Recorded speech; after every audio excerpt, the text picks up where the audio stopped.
My name's Will Tether. I'm a painter. I've been based in Norwich for about 15 years and I exhibit at galleries in Norwich, but I also exhibit in galleries in London and around the UK and America. And I think of myself as a sort of magical realist. I like to have a sense of spectacle within the images that I make. My work typically has some sense of spectacle to it, often sort of references art history. It's quite playful at the same time. I grew up in Norfolk, so in the county. I studied in London after that and then lived in London and moved back here really kind of originally I thought it was a sort of temporary thing and then realised that I just really liked Norwich, and it's got a great art community.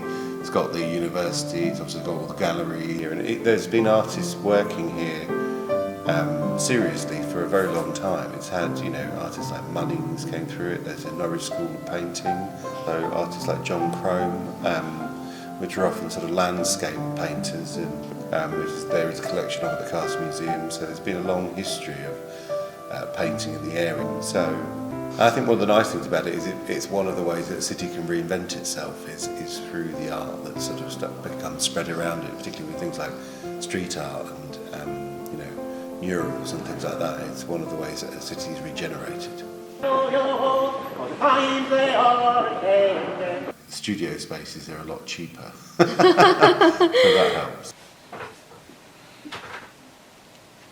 But no, I mean the city works. It works well as an artist living here, and that's what's kept me here is the fact that I also lecture at the University of Arts here. So there's things like having that sort of resource on your doorstep is fantastic, really. And it's about asking questions rather than giving answers. It's typically without a clear function. I think actually that kind of thing is part of what makes something a piece of art rather than anything else, is its function is ambiguous. I don't think artists think they're making things to decorate people's walls. That's not normally the reason that an artist makes a piece of work. It can become the reason artists make work if they're trying to make a living, but I think the basic motivation is always some form of self-expression or exploration of someone's experience of being alive. The material that I'm using as a reference I'm just changing quite a lot as I paint it. The doves have become more like sort of crows. My work is about mixing sort of traditional skills and contemporary ideas. So, I'm interested in sort of pushing the medium forward, but at the same time, I don't want to sort of leave behind the sort of essence of painting, which, I think there is an element of technique to painting. There's also an element of sort of showmanship, actually. I think people enjoy seeing paintings that are well made, actually, and I think that's part of the kind of interest, is the fact it is handmade. So I've always been interested in keeping that as part of the work. Some of my work, like these sorts of pieces, obviously kind of reference historical paintings anyway, but I'm deliberately sort of making them sort of slightly otherworldly, partly because those pictures sort of have that sort of quality to them anyway, the paintings that these ones are based upon. Obviously, old paintings feel a bit like a portal into the past.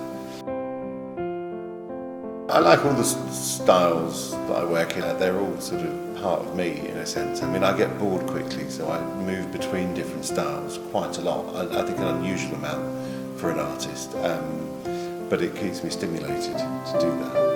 The 360-degree panoramic globes are the most unique thing I've done, and they were an attempt to sort of find a new take on painting that was another way of representing reality. So looking at the way the eye sort of shifts around a space, we don't tend to see everything all at once. We do sort of scan across the space so that the perspective changes. So those globes are meant to record something of that and maybe be a better solution describing the way we see than a flat canvas. They are sort of a radical take on painting, in a sense. This sphere is based on the British Bird Gallery at the Norwich Castle Museum. It was displayed in the museum for about 3 or 4 months as part of a trail of globes where the globes were in situ across the city of Norwich last year. So the whole globe is sort of a little sort of narrative so that you get that sense of interest.